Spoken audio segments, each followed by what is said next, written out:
చాలా సంతోషం. ఇవాళ రేపల్లె నియోజకవర్గం అంటే అనగాని సత్యప్రసాద్ గారి అడ్డ. నాకు చాలా సంతోషం. ఎందుకంటే ఇందాక అమ్మాయి మాట్లాడుతుంటే మన అనగాని సత్యప్రసాద్ గారికి అనుంగ శిష్యులుగా ఉగ్రవాదులు ఉన్నారండి. మీకు తీవ్రవాదులు ఉన్నారు. ఆ తీవ్రవాదులు మాకు ఇప్పుడు అవసరం. నేను ఇందాక చెప్పా ఆవిడకి, అదే చెప్పా, అమ్మ నువ్వు నీలాంటి వాళ్ళకి 10 మంది ఉంటే చాలు, రేపల్లో 190% మాకే ఓట్లు పడతాయని చెప్పని. అవసరం. ఇవాళ కన్నుకు కన్ను, పన్నుకు పన్ను, ముళ్ళుకు ముళ్ళు అంటే తప్ప రాజకీయాలు నడవనటువంటి పరిస్థితి. కాబట్టి నేను ఆ మాట అంటున్నా. కాబట్టి మెతక వైఖరి అనేది రాజకీయాల్లో పనికి రాదు అని చెప్పని మనకు అనుభవాలు సాక్ష్యంగా నిలుస్తున్నాయి. ఏమైనా చాలా సంతోషం. ఇవాళ మరి రెవెన్యూ మంత్రి అని చెప్పానంటే మీరు చూశారు, రేపేళ్ళ అదృష్టం. రెవెన్యూ మంత్రి అంటే ప్రోటోకాల్ ప్రకారం మీ అందరూ తెలుసు, చాలా గొప్ప మంత్రి పదవి అది. మీరు కలెక్టర్ల సమావేశంలో చాలామంది మంత్రులు ఉంటారు, కానీ మొట్టమొదటి మంత్రి ఎవరండి? మీరు ఎవరిని చూశారు? అనగాని సత్యప్రసాద్ గారే మొట్టమొదటి మాట్లాడాలి యాజ్ రెవెన్యూ మినిస్టర్ కలెక్టర్స్ మీటింగ్లో. అటువంటి గొప్ప అవకాశం మరి అనగాని సత్యప్రసాద్ గారికి వచ్చింది అంటే అది మీరు ఇచ్చినటువంటి పాత్రది ఆయనకి. నిజంగా మీరు చాలా అదృష్టవంతులు. మరి అటువంటి అనగాని సత్యప్రసాద్ గారి అట రేపల్లె నియోజకవర్గానికి రావటం మాకు చాలా సంతోషంగా ఉంది. ఇక ఆలపాటి రాజేంద్ర ప్రసాద్ గారు, ఆయన కూడా మాజీ మంత్రి, ఎప్పుడో మాజీ మంత్రి. 1999లోనే ఆయన సాంకేతిక విద్యాశాఖ మంత్రిగా పనిచేశాడు. 35 సంవత్సరాలంట అప్పుడు ఆయనకి. 35 సంవత్సరాల్లోనే మరి చంద్రబాబు నాయుడు గారు ఆయనకు శక్తిని గుర్తించి, ఆయనకు చురుకుదనాన్ని గుర్తించి, ఆయనకు పట్టుదలను గుర్తించి, ఆయనలో ఉన్నటువంటి కసిని గుర్తించి, ఏనైతే మనకి తెలుగుదేశం పార్టీకి గుంటూరు జిల్లాలోనే కాదు రాష్ట్ర వ్యాప్తంగా మంచి గుర్తింపు తీసుకొస్తాడు, మంచి ఇమేజ్ తీసుకొస్తాడు. మరి ఆయన ఏదైతే శాఖకి మరి ఆయన శాఖను అప్పచెప్పారో ఆ శాఖకు కూడా వనె తీసుకొస్తారని చెప్పని ఆయనకు అప్పచెప్పారు. నిజంగానే ఆ శాఖ వనె తెచ్చాడు ఆయన. ఆయన సాంకేతిక విద్యాశాఖ మంత్రిగా ఉన్నప్పుడు చాలా ఇంజనీరింగ్ కాలేజీలు వచ్చినాయి. మీకు తెలుసో తెలీదో. ఆన్లైన్ కౌన్సిలింగ్ అనేది కూడా ఆయన ఉన్నప్పుడే ప్రవేశపెట్టడం జరిగింది. ఇలా మనకి ఉమ్మడి ఆంధ్ర రాష్ట్రంలో సాంకేతిక విద్యాశాఖ మంత్రిగా పనిచేయడం అంటే ఒక పెద్ద రాష్ట్రానికి మంత్రిగా ఆయన పనిచేసినటువంటి చరిత్ర ఉంది. వేమూరు, తెనాలిలో అనేక సార్లు ఎమ్మెల్యేగా గెలిచినటువంటి నేపథ్యం కూడా ఉంది. ఇంతకుముందు మంత్రి గారు చెప్పినట్టుగా మరి యాక్చువల్గా ఆయన తెనాలి నియోజకవర్గంలో నిలబడాలి. ఆయన కనుక నిలబడ్డైతే ఇప్పుడు వచ్చినటువంటి మెజార్టీ కంటే ఎక్కువ మెజార్టీ తెనాలి నియోజకవర్గంలో ఆలపాటి గారికి వచ్చేది. అయినా కూడా ఆ యొక్క మరి నియోజకవర్గాన్ని త్యాగం చేసి మనోహర్ గారికి అప్పచెప్పి ఆయనతో మాట్లాడి పవన్ కళ్యాణ్ గారిని, ఏమండి ఆయన ఎక్కడ నిలబెట్టండి, మా ఆలపాటి రాజేంద్ర ప్రసాద్ గారిని ఎక్కడ ఉంచాలి అని చెప్పానంటే నేను అనుకోవటం పవన్ కళ్యాణ్ గారు కాదనేవాళ్ళు. కానీ ఆలపాటి రాజేంద్ర ప్రసాద్ గారు ఏమాత్రం కూడా అడ్డు చెప్పకుండా ఆయన్నే నిలబడమనండి, ఆయనకి సపోర్ట్గా నేనుంటాను, ఆయన గెలుపు కోసం నేను ప్రయత్నిస్తాను చెప్పని ఆయనకి అండగా ఉండి గెలిచేదాకా ఆయన ఎమ్మటే ఉండి మంచి మెజార్టీతోటి తెనాలి నియోజకవర్గంలో మనోహర్ గారిని ఆయన త్యాగం చేసి గెలిపించారంటేనే ఆయన యొక్క మనస్తత్వం మనకు అర్థమవుతుంది.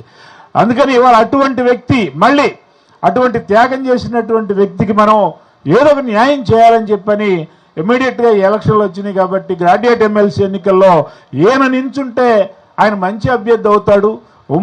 ఇవాళ ఉమ్మడి కృష్ణా గుంటూరు జిల్లాల నియోజకవర్గం అంటున్నాం. ఎందుకంటే 26 జిల్లాలు అయిన తర్వాత కొన్ని ప్రాంతాలు, ఉదాహరణకి బాపట్ల, వేమూరు ఇట్లాంటివి బాపట్ల జిల్లాలోకి వెళ్ళిపోయినాయి.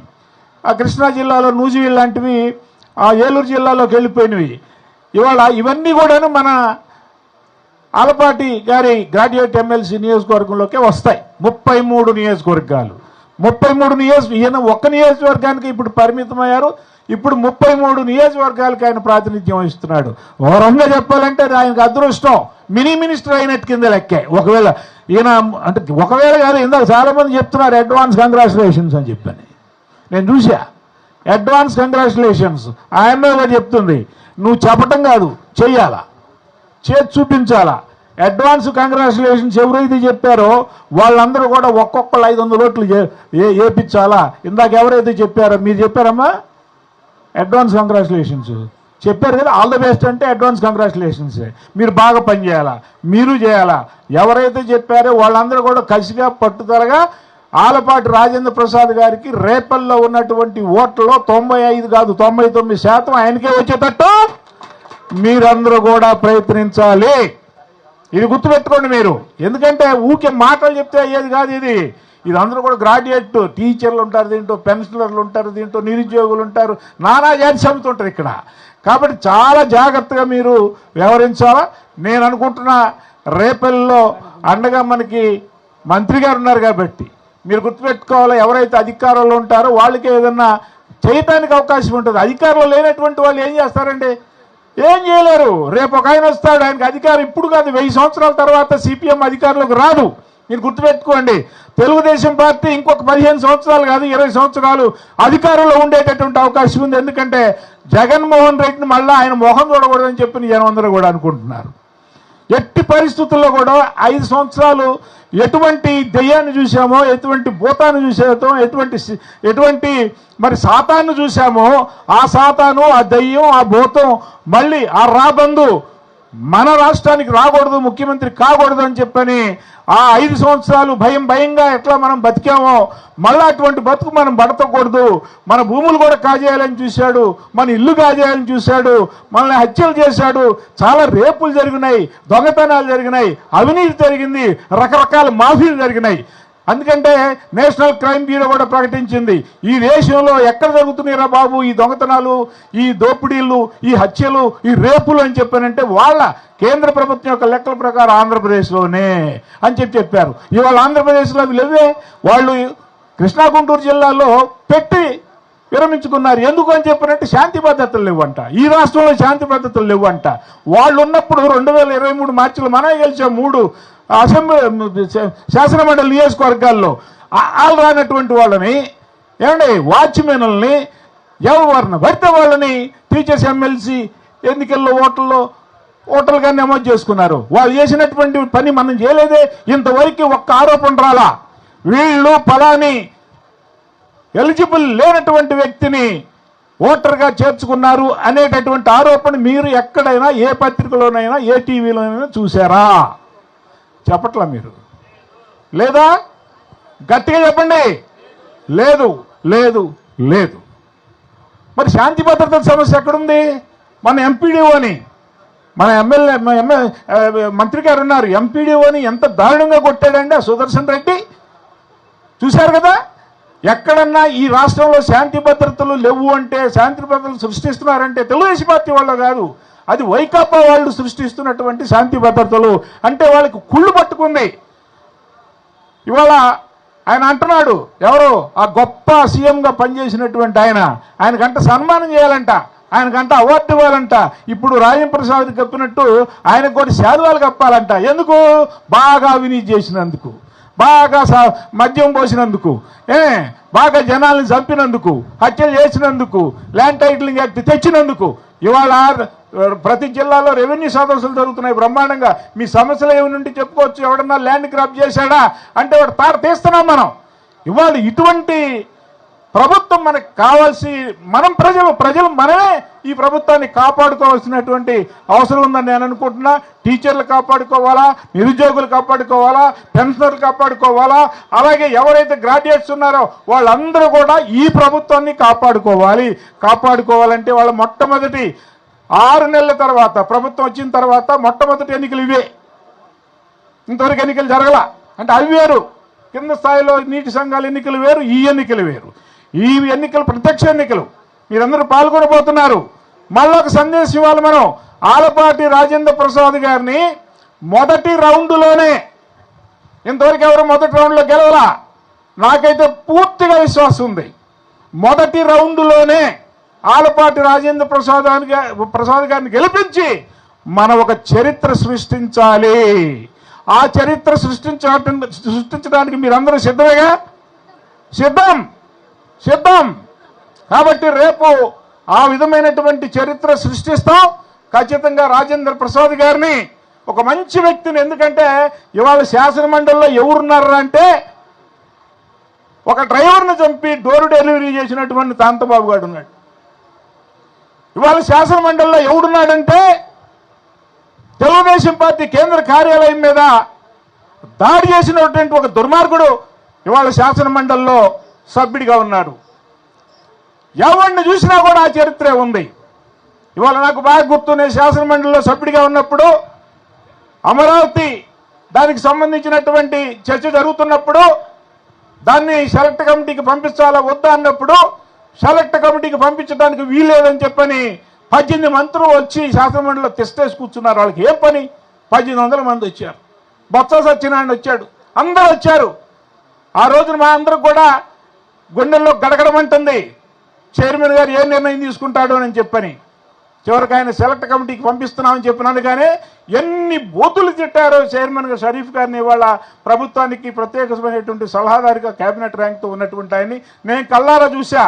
లోన వాళ్ళు అసలు మంత్రులేనా అని చెప్పని నిజంగా నాకు అనిపించింది. దుర్మార్గులని చెప్పన్నాను, రాబందులని చెప్పన్నాను, పిశాచులని చెప్పని అన్నాను, గద్దలని చెప్పని అన్నాను, భూతాలని చెప్పని అన్నాను. నిజమైనటువంటి భూతాల ఆళ్ళలో కనిపించింది నాకు. అందుకనంట ఇప్పుడు ఈయన జనంలోకి వస్తాడంట. ఎందుకు వస్తాడంట? మీకు అందాల్సిన అందలేదంట. ఆయన అమ్మఒడి ఎప్పుడు అమలు పరిచాడండి? 9 నెలల తర్వాత అమలు పరిచాడు. ఇవన్నీ అమలు పరచలేదంట. ఇవాళ తీర్మానం చేశారు. నిన్నే మీటింగ్ కూడా జరిగింది, కేబినెట్ మీటింగు. నిర్ణయం కూడా తీసుకున్నాం. తల్లికి వందనం త్వరలో అమలు పరుస్తున్నామని చెప్పని, మెగా డిఎస్సి త్వరలో వేస్తున్నామని చెప్పని, ఏదైతే మనం ఎన్నికల్లో హామీ ఇచ్చామో ఆ హామీలన్నీ అమలు జరుగుతామనేటటువంటి కుళ్ళు పుట్టింది జగన్మోహన్ రెడ్డికి. అందుకని ఆయన పిలిపించాక కూడా వెనకపోయాడు. ఇక నేను రాను, జనంలోకి వస్తే నన్ను కొడతారనేటటువంటి భయం కూడా ఉన్నది. కాబట్టి ఆ భయం జగన్మోహన్ రెడ్డిలో ఇంకా పెరగాలంటే ఈయన గెలవాల్సినటువంటి అవసరం ఉంది. నాకైతే పూర్తి విశ్వాసం ఉంది. 2 జిల్లాల్లో ఎక్కడ పోయినా కూడా బ్రహ్మాండమైనటువంటి మద్దతు మనకు వస్తుంది. ముఖ్యంగా తెలుగుదేశం పార్టీ కార్యకర్తలు ఎవరైతే ఉన్నారో వాళ్ళందరూ కూడా కసిగా పట్టుదలగా పనిచేసి టీచర్లు అలాగే పెన్షనర్లు అలాగే మనం రాజేంద్ర ప్రసాద్ గారిని గెలిపించుకోవటం అంటే చంద్రబాబు నాయుడు గారిని గెలిపించుకోవటం, కూటమిని గెలిపించుకోవటం, తెలుగుదేశం పార్టీని గెలిపించుకోవటం, ఈ రాష్ట్రాన్ని గెలిపించుకోవటం. అందుకని ఆ విధమైనటువంటి మెజార్టీతో మీరు ఒకటే గుర్తుపెట్టుకోండి, ఆయనకి ఎదురుగా ఆలపాటి రాజేంద్ర ప్రసాద్ గారు అని ఉంటుంది. బ్యాలెట్ పేపర్ ఈవీఎం కాదు, అది బ్రాకెట్లో తెలుగుదేశం పార్టీ అని ఉంటుంది.